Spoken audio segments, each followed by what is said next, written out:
Audio Jungle.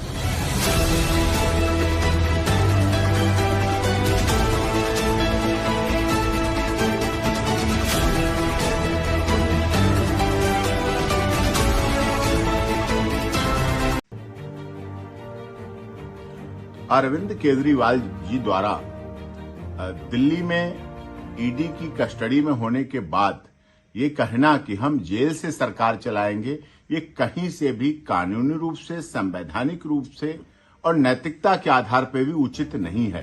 पूरी तरह से गलत निर्णय है। संविधान भी इसकी आज्ञा नहीं देता है, जेल मैनुअल भी आज्ञा नहीं देती है, सीआरपीसी भी नहीं कहती है और आईपीसी भी नहीं कहती है, माननीय अदालत भी नहीं कहती है, इन्फोर्समेंट ऑफ डायरेक्टर के कस्टडी के रूल्स भी नहीं करते हैं, राउज एवेन्यू की माननीय कोर्ट भी नहीं कहती है। अगर वो ऐसा करते हैं तो फिर उन्होंने डिप्टी सीएम मनीष सिसोदिया के द्वारा क्यों नहीं कार्यकाल चलवाया? सत्येंद्र जैन जो मिनिस्टर थे, बहुत अच्छे मिनिस्टर थे, वो तो जेल मंत्री थे, गृह मंत्री भी थे, कई मिनिस्ट्री थी उनके पास, पीडब्ल्यूडी मंत्री थे, तो उन्होंने क्यों नहीं अपने वहां से मंत्रालय चलाया, सरकार चलाई? दिल्ली सरकार में मंत्री चलाते, मंत्रालय चलाते। फिर जयललिता जी भी चलाती तमिलनाडु के, लालू यादव जी भी बिहार चलाते, फिर तो ये सब कुछ चलाने चाहिए थे। फिर इस तरह से होना चाहिए, ऐसा नहीं है। उन्हें इस्तीफा दे देना चाहिए, जैसा कि उन्होंने अपने जो थे उनके उप मुख्यमंत्री थे उनसे इस्तीफा लिया है।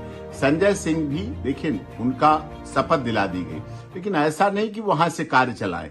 लेकिन मुख्यमंत्री बहुत संवैधानिक पद का होता है, जिम्मेदारी का होता है, विश्वास का होता है, भरोसे का पद होता है, संविधान की शपथ लेके बैठता है। ये शपथ इसीलिए दिलाई जाती है, ये शपथ के विरोध में है। शपथ देने का मतलब मैं भारत के संविधान के अनुरूप अनुसार कार्य करूंगा। वो कैसे हो पाएगा? आप तो गलत हैं। आप पे तो ईडी की कस्टडी मांगी गई, रिमांड दिया गया कोर्ट ने। अगर आपको सही माना जाता तो रिमांड नहीं देते, अगर आपको सही माना जाता तो आपको अरेस्टिंग स्टे दे दिया जाता। ऑनरेबल हाईकोर्ट ने सुना है, तो ऑनरेबल हाईकोर्ट भी हमारे संविधान से जुड़े हुए हैं, ऐसा किसी तरह से उचित नहीं।